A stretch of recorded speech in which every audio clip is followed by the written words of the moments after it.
বিসমিল্লাহির রহমানির রহিম। সম্মানিত বিনিয়োগকারী ভাই বোনেরা, আসসালামু আলাইকুম। শুভ অপরাহ্ন। আজ 28শে এপ্রিল, রোজ শনিবার। আজকের ইন্ডেক্স পর্যালোচনা এবং আপনাদের অনুরোধের স্টক নিয়ে খুব সংক্ষিপ্ত পরিসরে আলোচনা করার জন্য হাজির হয়েছি। আশা করি আপনারা সকলেই শারীরিকভাবে সুস্থ আছেন। মানসিকভাবে এই মুহূর্তে সাধারণ বিনিয়োগকারী যারা বাংলাদেশের শেয়ার বাজারে সংযুক্ত আছেন, বিনিয়োগে আছেন, কেউই ভালো নেই। আমি একজন সাধারণ বিনিয়োগকারী হিসেবে আমি নিজেও ভালো নেই। তারপরেও যেহেতু আমাদের এই বাজার নিয়েই ওঠা বসা, বাজারের সঙ্গে আমরা দীর্ঘদিন ধরে রয়েছি, বাজারের সাথে আমাদের পরিবারের রুটি রুজির একটা বিষয় রয়েছে, সেটি জড়িত। সুতরাং মার্কেটের বাইরে গিয়ে আমাদের চিন্তা করা এই মুহূর্তে সম্ভব না। তারপরেও আমরা প্রত্যাশা করি যে মার্কেট আগামী দিনে ভালো হবে এবং এটা সাধারণ বিনিয়োগকারীদের এই প্রত্যাশার বাইরে যাওয়ারও কোনো সুযোগ নেই। কারণ আমরা যখন বিনিয়োগে এসেছি তখন সবকিছু জেনে বুঝে এসেছিলাম। তো মার্কেটের এই পরিস্থিতিটা প্রত্যেকটি বিনিয়োগকারীর হৃদয়ে একটা রক্তক্ষরণের সৃষ্টি হয়েছে। আমরা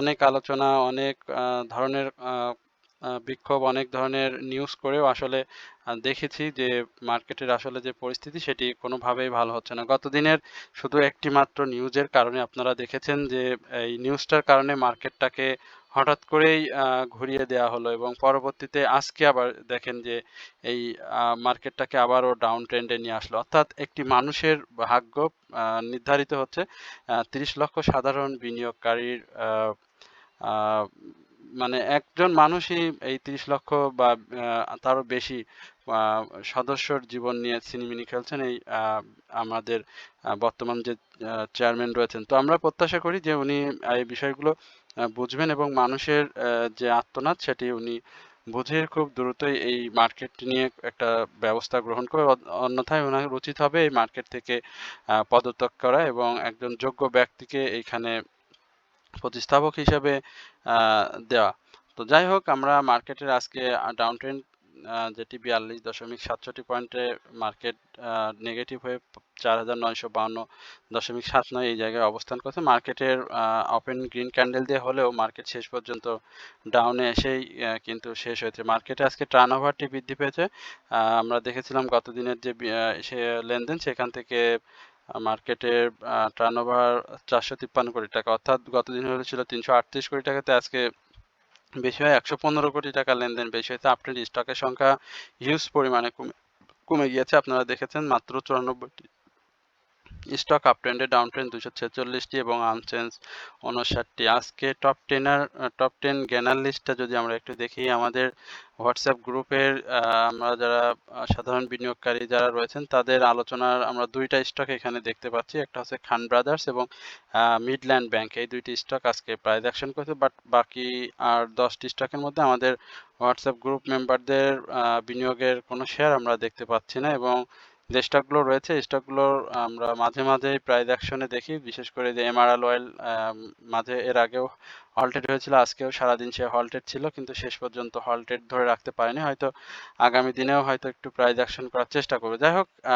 এই টপ গেনার লিস্ট নিয়ে খুব আলোচনা করছি না, আমরা সেক্টর বাই গেনার লিস্টটা একটু দেখে তারপরে আপনাদের চার্ট এবং অনুরোধের স্টকে সরাসরি চলে যাবো। টেক্সটাইল সেক্টরের আপট্রেন্ডটি গতকালকে হয়েছিল, বাট আজকে যে আপট্রেন্ড হয়েছে সেখানে মাত্র 18টি স্টক আপট্রেন্ডে গেল, 29টি ডাউন ট্রেন্ড, 11টি ইকুয়াল ছিল। ইন্স্যুরেন্স সেক্টরের বাজার শুরুর দিকে আমরা ইন্স্যুরেন্স সেক্টর বেশ কিছু স্টকে প্রাইস অ্যাকশন দেখেছিলাম, আপট্রেন্ডটাও কন্টিনিউ হচ্ছিল, কিন্তু মার্কেট ডাউন ট্রেন্ডে আসার সাথে সাথে আমরা স্টকগুলোর প্রাইস ডাউনে চলে আসে এবং মাত্র 16টি স্টক আপট্রেন্ডে থাকে, ডাউনে 23টি।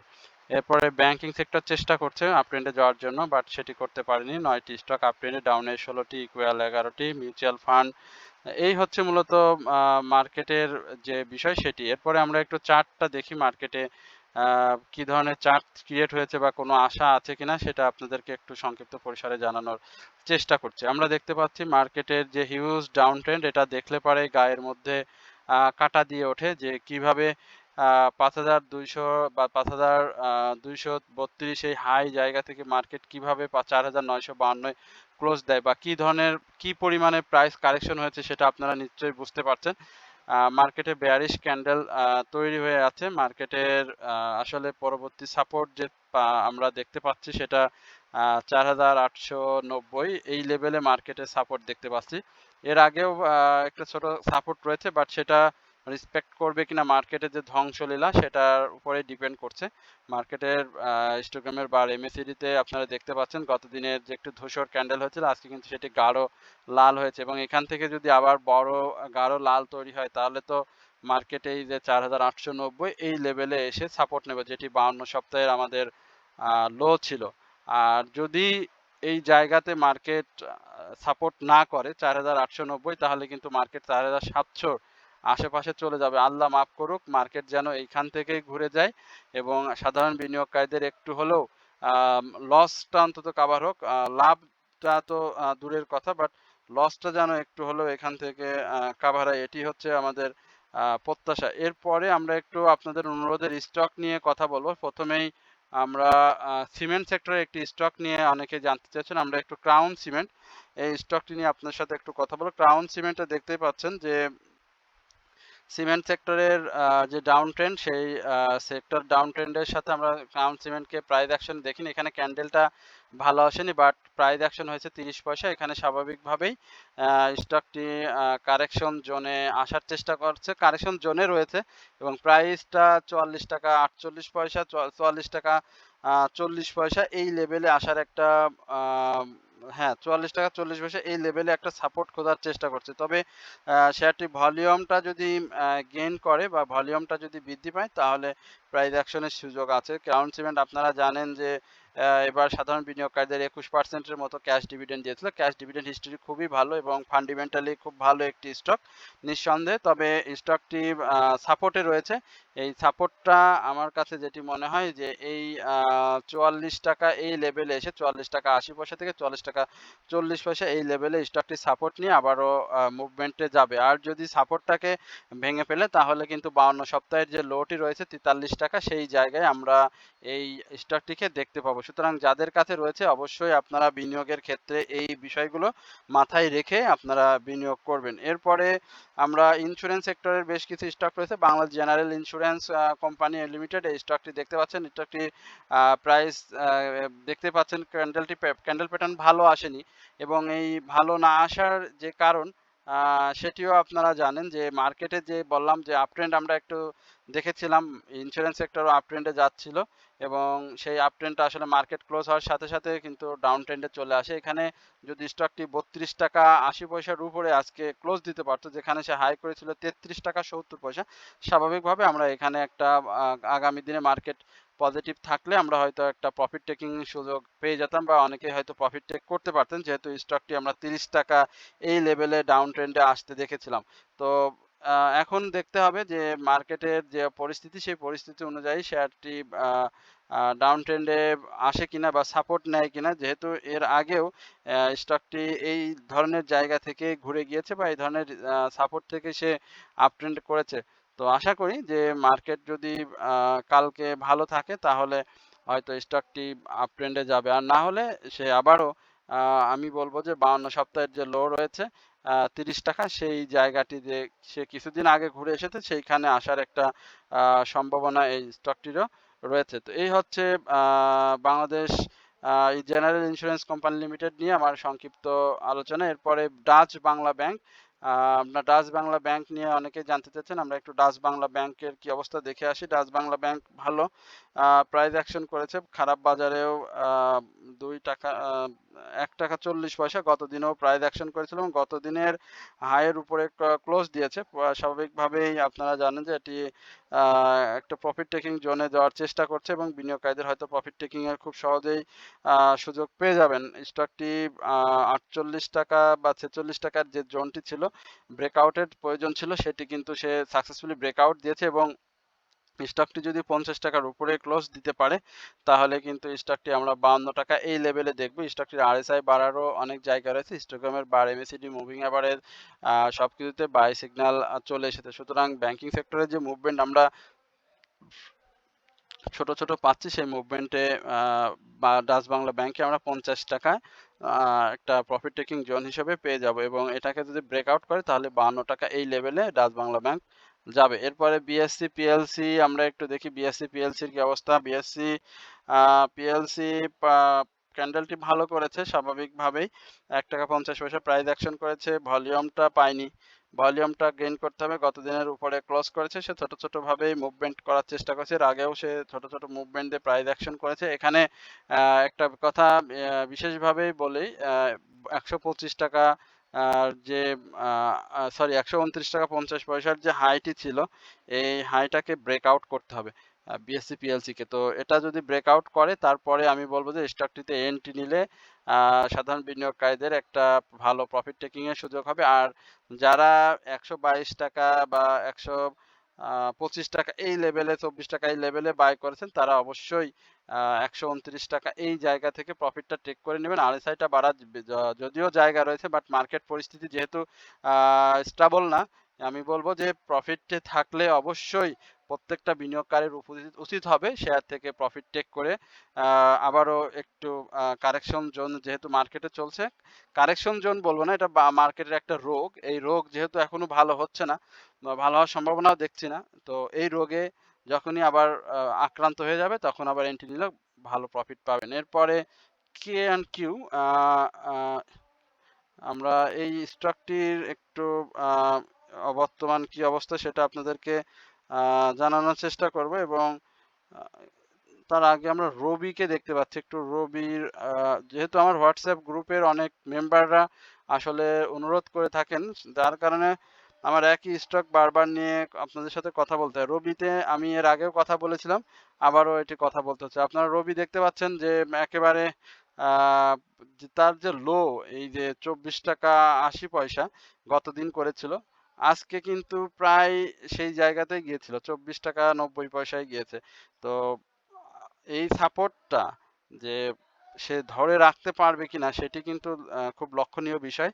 আমি বিনিয়োগকারীদেরকে বিশেষভাবে অনুরোধ করব, ভলিউমটা দেখবেন, অবশ্যই ভলিউম দেখবেন, এবং এই লোটা সে ধরতে পারে কিনা, যদি রেসপেক্ট করে কিনা, আমি সেটা বোঝাতে যাচ্ছি। যদি না করে তাহলে কিন্তু সে ডাউন ট্রেন্ডে আসবে, এবং সেক্ষেত্রে 22 টাকা থেকে 22 টাকা 80 পয়সা এই লেভেলে রবির আসার একটা জোর সম্ভাবনা রয়েছে।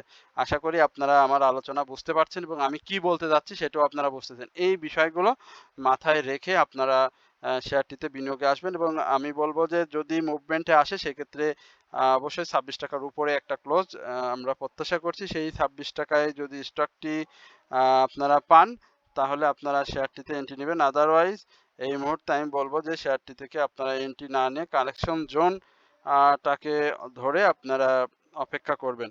এই হচ্ছে মূলত আপনাদের রবি নিয়ে যে আলোচনাটি বারবার আপনারা জানতে চাচ্ছেন, সেটি নিয়ে আপনাদের সাথে সংক্ষিপ্তভাবে জানানোর চেষ্টা করছি। এরপরে আরো যে স্টকটি, আরো বেশ কিছু স্টক, ব্র্যাক ব্যাংক আমরা দেখতে পাচ্ছি। ব্র্যাক ব্যাংক নিয়ে একটা অনুরোধ রয়েছে, আমরা ব্র্যাক ব্যাংকটা দেখে আসি কি অবস্থাতে রয়েছে।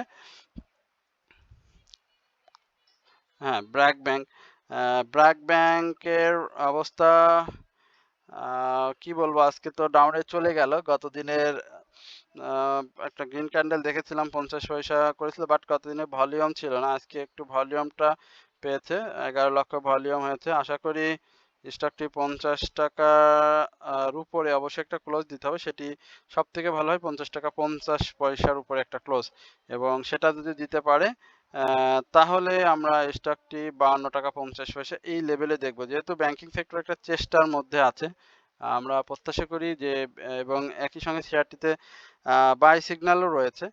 এই সিগন্যাল যদি একটু ভালোভাবে হয়, আজকে দেখতে পাচ্ছেন তো ধূসর হয়ে আসছে, হ্যাঁ, এই সিগন্যাল যদি আমরা গাঢ় সবুজ ক্যান্ডেল দেখতে পারি তাহলে অবশ্যই একই সঙ্গে ভলিউমটা যদি ভালো আসে তাহলে অবশ্যই ব্র্যাক ব্যাংক ভালো ব্যাংকিং সেক্টরের ব্র্যাক ব্যাংকটা কিন্তু এর আগেও ভালো পারফর্ম করেছে। এর আগে আমরা দেখেছি ইসলামী ব্যাংক দেখেছি, আমরা দেখেছিলাম মিডল্যান্ড ব্যাংক, এখন তো পারফর্ম করছেই। তো যাই হোক, ব্যাংকিং সেক্টরে কিছু কিছু ব্যাংক আমরা দেখেছি যে এককভাবেই পারফর্ম করছে। ডাচ বাংলা ব্যাংকও পারফর্ম করছে। তো ব্র্যাক ব্যাংকটাও ফিরে আসবে। সে পারফর্ম করে ডাউন ট্রেন্ডে ছিল, ডাউন ট্রেন্ড থেকে কিন্তু একটা আপ ট্রেন্ডে যাওয়ার চেষ্টা করছে। সুতরাং সেই আপ ট্রেন্ডটা কন্টিনিউ হয়ে গেলে, ভলিউমটা গেইন করলে, মার্কেট পরিস্থিতি একটু হলেই কিন্তু এটি আমরা 51 থেকে 52 টাকা যে প্রাথমিক যে প্রফিট টেকিং জোন হিসেবে ধরে নিচ্ছি শেয়ারটি, সেটি কিন্তু আমরা পেয়ে যাব। এরপর কে অ্যান্ড কিউ, এই স্টকটি নিয়ে একটু জানতে চাইছেন, ইঞ্জিনিয়ারিং সেক্টরের প্রাইস অ্যাকশন হয়েছে, ভলিউম পেয়েছে, কিন্তু ক্যান্ডেলটা ভালো আসেনি, স্বাভাবিকভাবেই দেখতে পাচ্ছেন। গত দিনের হাইয়ের উপরে ক্লোজ দিলে পরে একটা সম্ভাবনা আমরা স্টকটিকে দেখতাম, যেহেতু লো পেইড একটি স্টক, আপনারা জানেন পাবলিক হোল্ডিং খুবই কম, 35 লক্ষ শেয়ার রয়েছে। এখানে আমরা যদি এই প্যাটার্নটাকে ধরি, আপস ডাউনস এবং ডাব্লু প্যাটার্ন করে এইখানে এসে আবারও সে একটা ডাউনে চলে আসবে এবং এই ডাউনটা আসার পরে শেয়ারটি কিন্তু আপ ট্রেন্ডে যাওয়ার চেষ্টা করবে। তো আমি মনে করি যে স্টকটি কারেকশন জোনটা স্বাভাবিকভাবেই তৈরি হয়ে আছে। যারা বিনিয়োগে রয়েছেন স্টকটি বা যারা 205 বা 210 এই লেভেলে যাদের এন্ট্রি রয়েছে স্টকটিতে, আমি বলবো যে আজকে তাদের উচিত ছিল শেয়ারটি থেকে প্রফিট টেক করে নেওয়া। বাট যদি না করেন তাহলে আগামী দিনে স্টকটি থেকে প্রফিট টেক করে নিয়ে 213 থেকে 212 ইভেন 209 এই লেভেলটাকে আপনারা সাপোর্ট জোন ধরে স্টকটিতে এন্ট্রি নিলে আবারও 230-32 এই লেভেলে প্রফিট টেকিং এর সুযোগ পাবেন। এরপরে আমরা সিপাল, এই স্টকটি একটু দেখি। সিপাল নিয়ে একটু জানার আগ্রহ বেশ। সিপালের অবস্থা ভালো না। সিপালের অবস্থা এইখানে আমরা ভালো পাচ্ছি না। সিপাল কারেকশন জোন শেষ করেছে, কারেকশন জোন শেষ করে আবারও আপ ট্রেন্ডে যাওয়ার চেষ্টা করে সাইডওয়েজ মুভমেন্ট দিয়ে যাচ্ছে, বাট এইখানে আমরা স্টকটির 35 টাকা 80 পয়সা এই লেভেলে একটা সাপোর্ট নিবে আমরা প্রত্যাশা করছি। তো মার্কেট পরিস্থিতি যেহেতু খারাপ, সেহেতু আমি বলবো যে এখানে স্টকটিতে আপনারা দয়া করে কেউই এন্ট্রি নিয়েন না। আপনাদের অপেক্ষা করতে হবে, যেহেতু এটি জেড ক্যাটাগরির একটি স্টক এবং তারা যে ডিভিডেন্ড সংক্রান্ত যে জটিলতায় আটকে গিয়েছে, সেই জটিলতা আপনাদের এই মুহূর্তে আমি বলবো যে রিস্ক নেওয়া ঠিক হবে না, আপনাদেরকে অপেক্ষা করতে হবে। আশা করি স্টকটি এই 35 টাকা 80 পয়সার একটা সাপোর্ট যেটি রয়েছে সেই সাপোর্টটাকে রেসপেক্ট করেই আপ ট্রেন্ডে আসবে এবং সেক্ষেত্রে আবারও 36-70 বা 36-80 37-80 এই লেভেলে সে বাধার সম্মুখীন হবে এবং সেটা যদি সাকসেসফুলি ব্রেকআউট করতে পারে তাহলে আমরা 40 টাকা থেকে 41 টাকা এই জায়গায় আমরা সিপালকে দেখতে পাবো। সুতরাং আপনারা বিনিয়োগের ক্ষেত্রে অবশ্যই এই বিষয়গুলো মাথায় রাখবেন। এরপরে সোনালী আঁশ, এই স্টকটি আপনারা জানতে চাচ্ছেন। আমরা সোনালী আঁশের কি অবস্থা একটু দেখাই। সোনালী আঁশ 162.80 পয়সায় অবস্থান করছে এবং তার যে অবস্থা 159 টাকা 60 পয়সা যে লোটি ছিল গতকালকে সে ক্রিয়েট করেছে 52 সপ্তাহের লো। এই লোটা রেসপেক্ট যদি করে তাহলে আমরা আবারও আপ ট্রেন্ড দেখব এবং যদি রেসপেক্ট না করে তাহলে কিন্তু স্টকটি আবারও আরো বেশি ডাউন ট্রেন্ডে চলে যাবে। যেহেতু মার্কেট পরিস্থিতি খারাপ, সেহেতু বিনিয়োগের ক্ষেত্রে আমরা অবশ্যই সতর্কতা অবলম্বন করব। মার্কেট পরিস্থিতি অনুযায়ী আমার কাছে যেটি মনে হয় যে স্টকটি তার যে লো রয়েছে 159 টাকা 60 পয়সা এটাকে ভেঙে সে আরো ডাউনে চলে আসবে। যেহেতু লো পেইড স্টক, আপনারা জানেন যে এই ধরনের স্টকে মুভমেন্ট আসলে খুব দ্রুতই প্রাইস অ্যাকশন হয়ে যায়, বাট ডাউন ট্রেন্ডে গেলে কিন্তু ব্যাক করতে আবার বেশ কিছু সময় নেয়।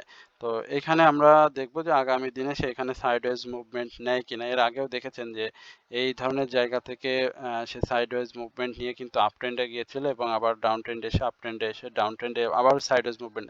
এখন এইখানে যদি সে সাইডওয়েজ মুভমেন্ট এইরকম ভাবে সে যদি তৈরি করে তাহলে স্বাভাবিকভাবে আমরা 171 টাকা থেকে 175 টাকা এই লেভেলটা আবার একটা প্রফিট টেকিং জোন হিসাবে তৈরি হয়ে যাবে। বাট সেক্ষেত্রে অবশ্যই তাকে সাইডওয়েজ মুভমেন্টের একটা জায়গা তৈরি করে নিতে হবে। এরপরে কনফিডেন্স সিমেন্ট, আমরা একটু কনফিডেন্স সিমেন্ট নিয়ে একটু আলোচনা করি আপনাদের সাথে।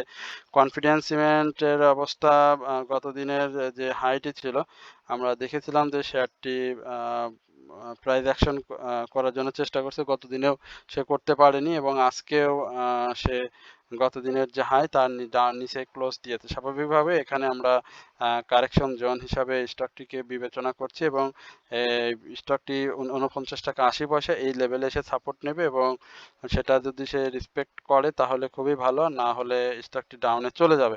আর আপ ট্রেন্ডের ক্ষেত্রে আমি বলবো যে 53 টাকার উপরে শেয়ারটি প্রাথমিকভাবে একটা ক্লোজ দিলে ভালো হবে। এরপরে আপনাদের আরেকটি অনুরোধের স্টক রয়েছে, আমরা সেটি নিয়ে কথা বলে আজকের আলোচনা শেষ করব এবং যারা ধৈর্য সহকারে আজকের আলোচনা শুনেছেন তাদের সবাইকে তো ধন্যবাদ জানাচ্ছি। ইউনিক হোটেলের বিষয়ে একটু জানার আগ্রহ ছিল, আমরা একটু ইউনিক হোটেলটা দেখে আসি। ইউনিক হোটেল আজকে একটা ভালো প্রাইস ডাউন ট্রেন্ডে এসেছে এবং দেখতে পাচ্ছেন যে নতুন করে প্রত্যেকটা স্টকের এই যে আগস্ট পরবর্তীতে যে ডাউন ট্রেন্ডটি হয়েছিল বা পূর্বে যে ডাউন ট্রেন্ড লো হয়েছিল বাজার 4,890 বা 89 পয়েন্টে, ঠিক সেই জায়গাতে অবস্থান করে আবারও লো ক্রিয়েট হচ্ছে। তো ইউনিক হোটেল অ্যান্ড রিসোর্টের ক্ষেত্রে সেটি হয়েছে, স্টকটি ভালো, বাট প্রাইস অ্যাকশনের ক্ষেত্রে ভলিউম এবং ভালো ভালো নিউজ দরকার। এবং 42 টাকা না, আমি বলবো 43 টাকা 50 পয়সার উপরে ক্লোজ দিলে প্রাইস অ্যাকশনে সুবিধা হবে এই স্টকটিতে। দেখা যাক স্টকটি সেই জায়গাটিতে আসতে পারে কিনা। আর যদি স্টকটি এই সাপোর্টটা যেটি আজকে তৈরি করেছে সেটি যদি না ভাঙে, তাহলে স্টকটির জন্য সব থেকে ভালো সাইন হবে। আর যদি ভেঙে ফেলে তাহলে 35 টাকা এই লেভেলে স্টকটি এসে আবারও কারেকশন সাপোর্ট নেওয়ার চেষ্টা করবে। তো এই হচ্ছে আপনাদের অনুরোধের স্টক এবং মার্কেট নিয়ে আজকের আলোচনা। আশা করি আপনারা সকলেই ধৈর্য সহকারে আলোচনাটি শুনেছেন এবং একই সঙ্গে আপনাদের সবাইকে বিনীতভাবে অনুরোধ করবো আমার চ্যানেলটি সাবস্ক্রাইব করবেন, কমেন্ট শেয়ারের মাধ্যমে আর পাশে থেকে আমাকে আরো বেশি উৎসাহিত করবেন। সকলে ভালো থাকবেন এই প্রত্যাশায় আজকের আলোচনা এখানেই শেষ করছি। আসসালামু আলাইকুম ওয়া রাহমাতুল্লাহি ওয়া বারাকাতুহু।